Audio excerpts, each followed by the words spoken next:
안녕하십니까. 꺾이지 않고 번지는 신체 코로나 바이러스와 망국적 고질병으로 굳어가는 정신 코로나 바이러스에 대해서 말씀드리겠습니다. 좀채로 기세가 꺾이지 않고 있는 코로나 바이러스 감염증을 잡기 위해 전 세계가 치열한 전쟁을 벌이고 있습니다. 2월달 들어서자 세계 66개국이 신종 코로나 바이러스 백신의 대량 접종을 시작한 가운데 일주일 전 통계로 백신을 한 차례라도 맞은 사람의 수가 1억 명이 훨씬 넘어섰습니다. 미국 질병통제예방센터에 따르면 지난 7일까지 전 세계에서 백신을 한 번이라도 맞은 사람의 숫자는 최소 1억 55만 명쯤 될 것으로 집계했습니다.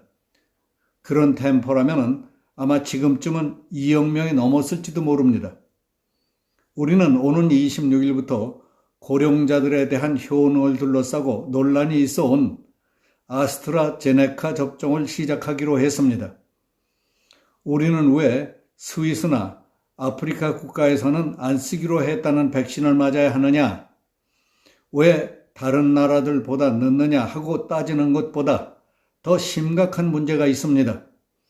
우리에게는 질병관리청이 혼신을 다하고 있는 신체 코로나 바이러스보다 더 본질적이고 더 심각한 정신 코로나 바이러스가 창궐해서 미쳐 날뛰는 사람들의 행패가 사법부 수장인 대법원장까지 이르게 됐습니다.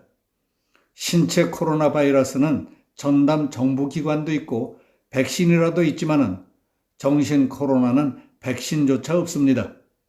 인품과 덕망이 남다른 분으로만 알고 있던 대법원장이 정신 코로나 바이러스인지 누가 알았겠습니까?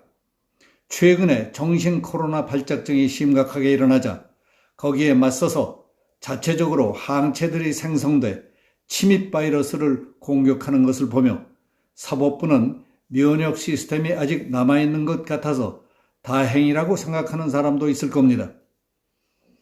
대법원장의 망발, 행패, 배신 행위를 보다 못한 법관들은 사표를 던진 사람도 있고 책을 낸 사람도 있습니다. 법원 내부 게시판에 실명으로 대법원장 때문에 촉발된 사태를 지탄하는 사람들도 있습니다. 침입자를 몰아내기 위한 항체가 생기고 있는 겁니다. 이 난세에 흐뭇하고 마음 든든한 신뢰가 있어서 소개해드리겠습니다. 퇴임을 앞둔 부장판사가 국회 탄핵을 이유로 임성근 부장판사의 사표를 반려하고 최근 거짓 해명까지 한 것과 관련해 법원의 모든 것을 집어삼킨 대법원장의 거짓이라며 대법원장의 퇴진만이 법원의 정체성을 회복하고 후배 법관들의 자존심을 되살려주는 마지막 희생이 될 수 있다고 강조했습니다. 조선일보에 따르면 오는 22일 퇴임을 앞둔 김태규 부산지법 부장판사는 곧 출간할 예정인 법복은 유니폼이 아니다 하는 저서에서 김 대법원장은 법관 개인의 기본권을 침해했고 권력 분립의 원칙과 법관의 정치적 중립이라는 헌법 대원칙을 무너뜨렸다. 거짓말을 한 대법원장이라는 치욕에 휩싸이게 됐다. 대법원장의 헌법 위반이 너무 심대하다고 하고 직접적이라고도 했습니다. 법조계 현안에 쓴소리를 마다하지 않아온 김태규 부장판사는 법관 일을 계속하고 싶지만 나라 사정이 여의치 않다며 지난달 법원에 사의를 표명했습니다. 그는 이번에 쓴 책을 통해 최근 몇 년 동안 법원 관련 주요 이슈들을 낱낱이 거론했습니다. 대통령 탄핵, 사법부의 독립, 포토라인과 피의사실 공표죄, 표현의 자유, 사법부의 하나회가 된 국제인권법 연구회 등 여러 가지 현안에 대해 자신의 견해를 명확히 밝혀놨습니다. 그는 책 앞머리에서 현재 우리 사회에서 많은 표현의 자유가 신음하고 있고 그 정도가 심각한 지경에 이르렀다. 대학교 교정에 대자보를 걸었다고 경찰이 건조물 침입죄로 처벌하려는 태도를 보이고 지상파 방송에서는 도통 언론의 비판 기능을 찾아보기 어렵다. 이 사건은 표현의 자유에서 가장 원초적인 부분을 침해했다고 지적했습니다. 그는 인권 변호사라는 표현에 대해 모든 변호사는 인권 변호사라는 표현이 정확하다.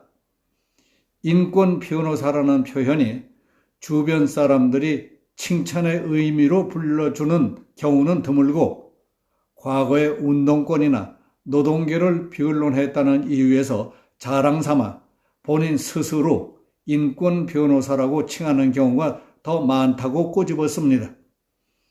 그렇게 자칭하고 있는 사람들 중에 많은 사람은 정치인이 되어 있는 경우를 볼 수 있고 자신의 정치적 위상을 자랑하고 치장하기 위한 장신구 정도로 사용하는 것 같이 보여 씁쓸하다고 했습니다.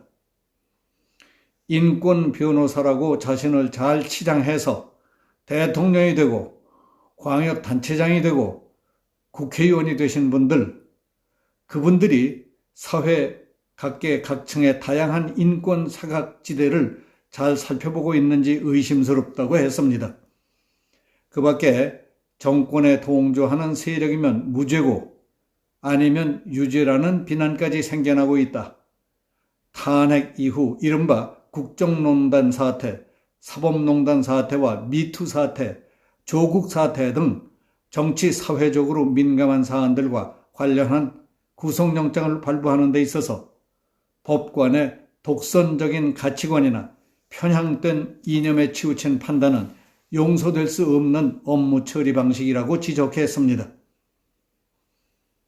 이상은 사법부의 예만을 가지고 말씀드렸지만은 청와대와 집권 여당, 정부, 언론, 노동, 문화 등 각 분야, 각 구석의 60% 내지 70%는 이미 정신 코로나 바이러스에 심각하게 오염돼 항체 생성이 불가능할 정도로 됐다고 봐도 틀리지 않을 겁니다.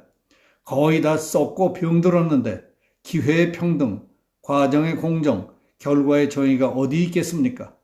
평등, 공정, 정의 이전에 불평등과 불공정이 만연해도 말 한마디 못하던 사람들 가운데 상당수는 오히려 불평등, 불공정, 부정의, 배신 쪽으로 옮겨가서 자기 이속만 챙기려는 분위기가 확산돼 가고 있다면 이게 누구의 책임입니까? 나만을 위한 것이 정의이고 공정이고 평등이라고 믿어서야 되겠습니까? 이쯤 되면 누구만의 잘못이 아니라 누구 모두에게 책임이 있는 것 아닙니까? 병들어가는 정신 코로나 감염증은 망국적 고질병으로 굳어버리기 쉽습니다. 모두 깨어 일어나 퇴치하지 않으면 모든 것이 끝장나는 망국적 악성 역병이라고 생각합니다. 여기서 마치겠습니다. 감사합니다.